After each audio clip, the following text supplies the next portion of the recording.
Актьори от драматичния театър Сава Огнянов в Русе почетоха паметта на големия български творец и свой колега Константин Димчев, който напусна земния свят преди 40 години. На събитието присъстваха и ученици от театралната паралелка на Националното училище по изкуствата в Русе с ръководител Евгения Явашева. В картона пише Вероника. Вера. Епизодът от телевизионния филм «Адаптация», в който Константин Димчев играе ролята на професор Дубер Щърбанов, е само една от паметните роли, с които големият български актьор е останал в съзнанието на зрителите. Но за драматурга на Русенския театър Крум Гергицов спомените за Константин Димчев са повече и започват далеч назад във времето. Аз специално се го спомням още от детските години. Имаше едно предаване "Срещи с Коста", където там едно забавно предаване, където той го водиш. И от тогава съм запомнял неговото име. И след това дойдох в Русе 76-та година и станах негов колега. Огромен, голям талант като актьор. Съчетание на професионализъм в актьорското изкуство, интелект, аристократизъм в поведението, свобода и човек с огромни творчески инвенции.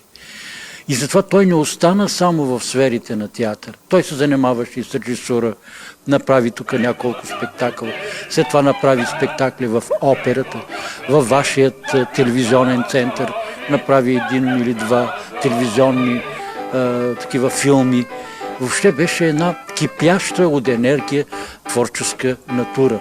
Съвременници и приятели на Константин Димчев разказват, че той хранел особено силна симпатия към младия тогава колега Косьо Станев.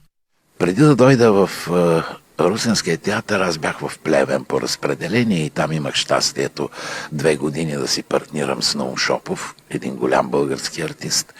И когато дойдох в Русе, имах следващия етап на щастие да бъда партньор на Диди Димчев в последните 3 години от неговия житейски път в 4 спектакъла, които със сигурност ще останат в златните писания, в златната история на българския театър.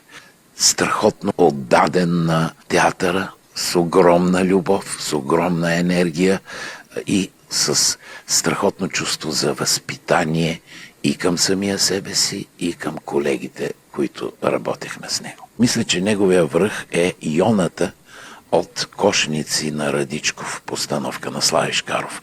Този образ най-обемно беше част от Диди, и Диди беше част от този образ, защото в него имаше и трагизма на Салиери, и смешното на Радичковите герои, и балканския витален дух. Според актьора Венцислав Петков има само една дума, която определя таланта и мащаба на Константин Димчев.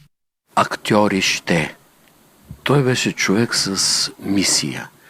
И мисията за него беше театър. Театър, целият му живот беше с тази мисъл театър. Всичко, което е правил, всичко, което е мислил, за всичко, което е плакал и се въодушевявал, е било театър. И той по този начин въодушевяваше и всички ние тогава млади актьори, които с страхопочитание гледахме към него. Марко.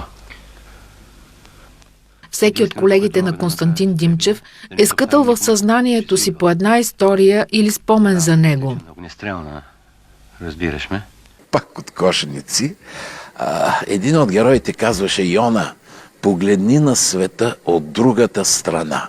И той казваше: добре, ще погледна от другата страна, и даваше ни знак на нас двама актьори, които го обръщахме с главата надолу и го държахме за краката, а той стоеше на бомбето си и разказваше за света, как го вижда от другата страна.